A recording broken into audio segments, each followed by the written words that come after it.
Hello humans, and welcome to another episode of Gen X Gamer. Today, another raw video. It's my lunchtime, and I wanted to talk to you about investor information. You know, what I love about the whole Amico thing is that we get to talk about business. That is really my interest. I get bored of talking about the same old shit all the time, right? If we're just talking about, who's who's right and who's wrong, and people calling others people names and stuff like that, it gets old real quick, right?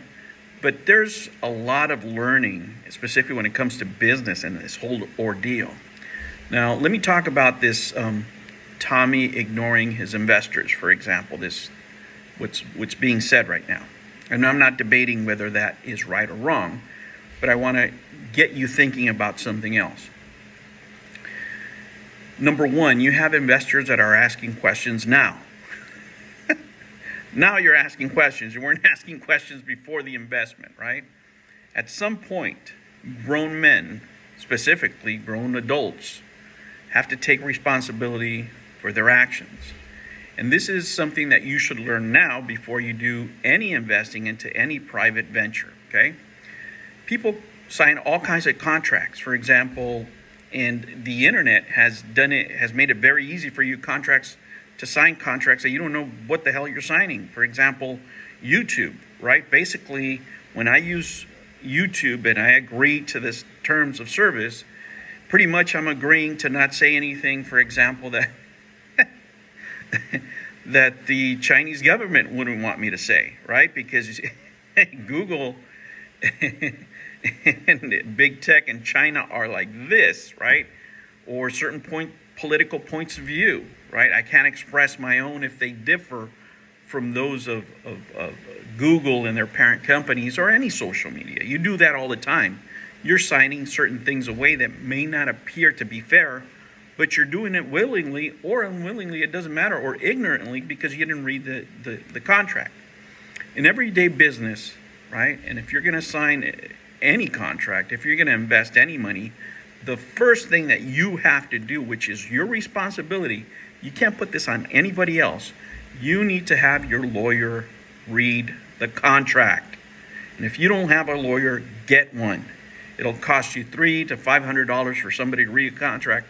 That will save you tons of money in the end. That lawyer will warn you of certain pitfalls in the contract. Every single contract that you're ever going to sign is going to be one-sided, whether you finance a car or sign a record deal. A record deal is one of the best examples of how screwed up contracts can be, right? And contracts, people enter into unfair contracts all the time, all the time. In the record industry, you have people signing away their name.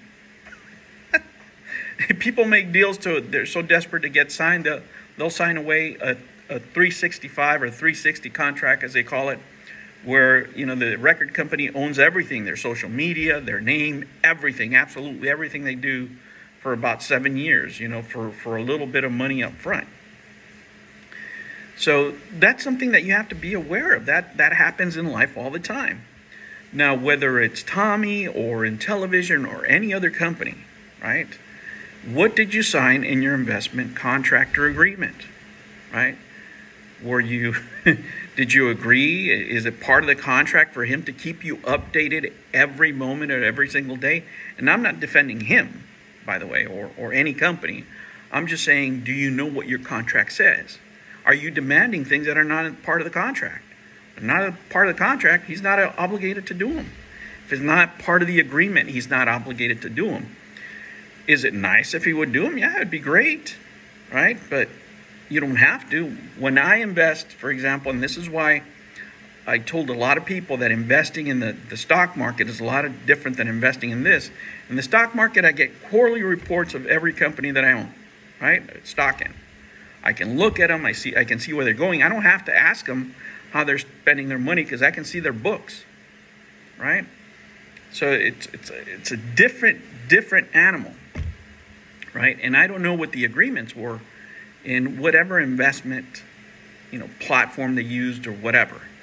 At some point, it's up to you as an adult, not only in this, but in any contract that you sign, to take responsibility for reading it And this is not financial advice, but I'm going to tell you what I do is before I sign anything of any consequence, right?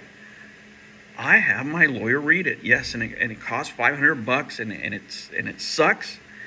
But those $500 bring me peace of mind because he outlines every single part in that contract that is not the most beneficial to me. Okay, and that's the way all contracts are. It's just not with Intellivision or any investment agreement. They're all the same, right? They're pretty much formatted the same, and it's always the contracts always favor to whoever's writing them. It doesn't matter if you're getting them from them or from your church or from anybody else, right? You'll be surprised. A lot of contracts are just, you can just buy them online. Here you go. Here's a contract for painting a house or what have you. But they're always one-sided. They're supposed to be. I mean, you're trying to get the best deal possible, right? But this should be a warning to everybody, Hopefully you're not one of those investors, I mean, I can see, and at face value, you can see somebody investing $10,000, $28,000, whatever they invested in, asking questions. Hey, what happened? This and that and the other, and be concerned. Yeah, you should be concerned. But why weren't you concerned before, right? Learn from their mistakes, always. And I mean 100% of the time, if you're going to invest anything into anything that means any sort of money to you, have that reviewed by a legal expert, right? That's just my 10 cents. Because in the end, it will save you headache after headache after headache. Because whether it's Intellivision or any other company, I bet you that they are not, violating any, most likely any of the agreement or whatever agreement you had. I don't think you're going to find in that agreement where he's supposed to take care of you every month and let you know how much they spent on this and how much they spent on that and how much they spent on the other.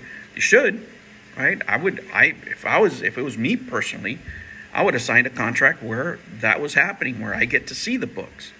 You want how much? Oh, shit. Oh, okay. I mean, for $500, maybe I won't ask it because, that's not even worth a lawyer. But if I'm spending $28,000, you better fucking believe that I'm going to have a lawyer look at that contract because I want every single cent of my money being spent in a manner that, should be responsible, right? Or that I may agree with in the future. And if there's anything in the contract that I don't like, maybe I want to add something. Hey, can I add this to it? I want to be on the up and up. And if somebody refuses to change their contract at all, based on what your lawyer says, it's probably not a good deal, right? And I'm not blaming, people, and I'm not, saying that they're dumbasses or whatever. I mean, they should have gotten better advice just based on the questions that they're asking, right? But that's most of the public out there, guys. Most of the public, this is going to be, for a lot of them, these type of ventures are their first foray into investing. So they make these kind of mistakes. Don't let it happen to you. Don't make a $28,000 mistake. Don't make a $10,000 mistake, right? If you have that kind of money to roll and it means nothing to you, hey, do what you do. But if you're going to blindly invest money that means something to you, you should have a lawyer look at any contract. Believe me, it'll save you a lot of headaches in the future. And that is a more interesting conversation to me, and hopefully more beneficial to you guys. Always keep a lawyer on retainer because it'll save you tons of money in the future. If you plan to invest anyway. All right, guys, thank you for watching me. I really, really appreciate it. I'll catch you on the next one. We're buying more stocks, baby. And we're going to do a countdown, by the way. I want to do a countdown on the Castlevania NFTs because I know how YouTubers love to hate them NFTs. Let's see what they go for in the end. I'll catch you on the next one. Take care.